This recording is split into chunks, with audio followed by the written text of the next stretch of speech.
Salut les amis, on se retrouve ce soir pour un débrief de la 38e et dernière journée de Ligue 1. On va faire un petit débrief rapide et complet sur tout ce qu'il s'est passé ce soir. Il y a eu des résultats importants, des résultats plus que surprenants aussi.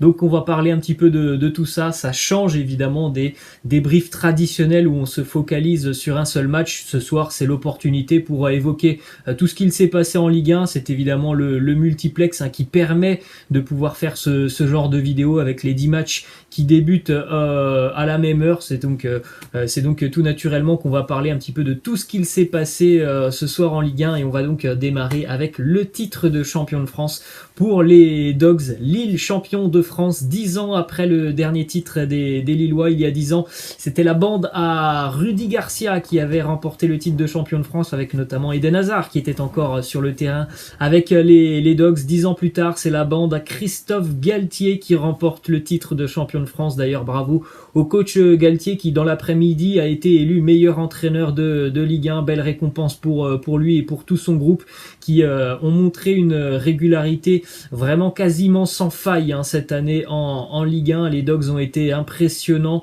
du début à la fin. Il y a eu peut-être un petit coup de mou en début d'année 2021. Ça coïncidait aussi avec la blessure de Burak Yilmaz, mais dans l'ensemble, la régularité des Lillois a été assez impressionnante cette saison, contrairement à certains de leurs adversaires qui ont eu des hauts et des bas. Lille a quand même été très très régulier cette année et Lille mérite amplement son titre de champion de France. Victoire ce soir du côté d'Angers sur le score de 2-1 avec une ouverture du score signée Jonathan David, un deuxième but sur penalty juste avant la mi-temps par Burak Yilmaz. Évidemment, ces deux joueurs sont de grands artisans du titre de champion de France des Dogs. On rappelle que les deux joueurs sont arrivés en début d'année du côté de Lille et voilà, ils ont été déterminants du côté de l'effectif lillois, même s'il faut aussi évidemment saluer la prestation générale du côté de Lille, une équipe qui termine meilleure défense de Ligue 1, donc il y avait quand même beaucoup de qualité côté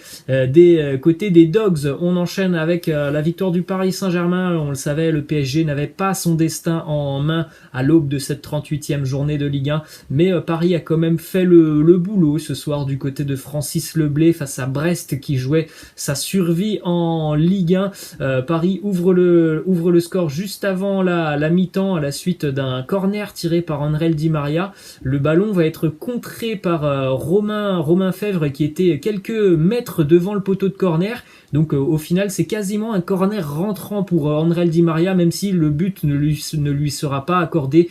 Deuxième but en seconde mi-temps signé Kylian Mbappé. Voilà, Paris n'a pas dominé outre mesure ce match face à des Brestois qui jouaient leur survie, mais Paris a fait le métier. Après, on l'a dit, tout simplement, Paris n'avait pas son destin en main et donc le Paris Saint-Germain termine à la deuxième position au niveau du classement. On enchaîne avec le résultat de la rencontre entre Lens et Monaco. Ça s'est terminé sur un score de 0-0 pour le Racing Club de Lens. C'est une saison magnifique qui se termine. Dommage pour les Lensois parce que je pense qu'ils y ont cru déjà depuis quelques semaines qu'ils allaient pouvoir arracher une place en Coupe d'Europe. Ça sera pas le cas pour le Racing Club de Lens qui va terminer donc derrière l'Olympique de Marseille et derrière le Stade Rennais. Donc il y aura pas de Coupe d'Europe pour le Racing Club de Lens, mais il y a quand même une année assez exceptionnelle pour les Lensois.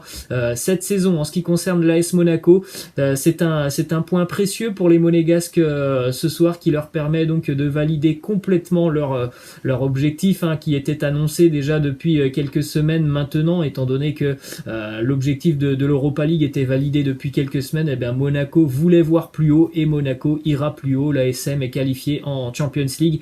Les Monégasques ont globalement dominé cette rencontre face au Racing Club de Lens. Ils ont vraiment fait preuve d'inefficacité devant le but de Jean-Louis Leca, notamment en première période. 2-3 grosses situations pour l'AS Monaco qui n'ont pas été bien négociées. Ensuite, on enchaîne avec le résultat de l'Olympique Lyonnais. Terrible désillusion pour l'Olympique Lyonnais parce que si Monaco a fait match nul, l'OL a perdu son match tout simplement à domicile face à une équipe qui n'avait plus rien à jouer sur cette fin de saison. L'OGC Nice est venu s'imposer du côté de Lyon sur le score de 3-2. Pourtant, l'OL menait 2 buts à 1 à la mi-temps, et puis en l'espace de 5-6 minutes en seconde mi-temps, deux buts côté niçois, avec notamment un but de Hassan Kamara assez incroyable, une frappe assez lourde de la part de Hassan Kamara, qui a anéanti les espoirs lyonnais d'aller chercher une place en Ligue des Champions.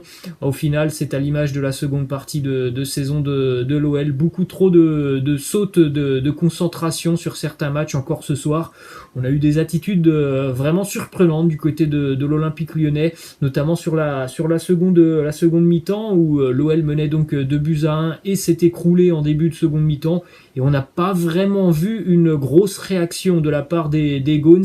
Après donc avoir encaissé le troisième but, il fallait absolument aller chercher la victoire pour encore espérer une qualification en Champions League. Ça n'a pas été le cas pour l'Olympique lyonnais, encore une fois. C'est une terrible désillusion pour l'Olympique lyonnais, qui ne jouera pas donc la Ligue des Champions l'année prochaine, et on peut le dire quasiment officiellement ce soir, même si on s'en doutait déjà depuis quelques semaines, voire quelques mois. Je pense que c'est terminé pour Rudy Garcia du côté de l'Olympique lyonnais.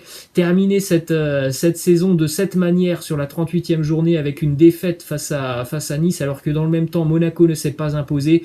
Voilà, je pense que c'est terminé pour Rudy Garcia sur le banc de touche lyonnais.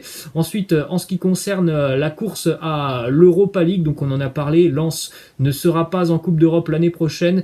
C'est le Stade Rennais qui va aller chercher sa place en Coupe d'Europe. Rennes s'est imposé tranquillement ce soir face aux Crocos nîmois, 2 buts à 0. On va enchaîner les amis avec quelques informations évidemment sur la course au maintien. C'était évidemment l'un des enjeux aussi de cette 38e et dernière journée de championnat. On a eu un mano à mano ce soir à distance entre le FC Nantes et le Stade Brestois. Brest a perdu à domicile face à Paris sur le score de 2 buts à 0. Au final, les Brestois sont sauvés par la défaite du FC Nantes, qui pourtant restait sur 4 victoires consécutives en Ligue 1. Les Nantais battus à la Beaujoire par Montpellier sur le score de 2 buts à 1. Peut-être qu'on reparlera du penalty qui a été sifflé par l'arbitre de la rencontre à Marcus Coco, et puis après visionnage de la vidéo, il a décidé d'annuler ce penalty et même de donner un carton jaune à Marcus Coco pour simulation.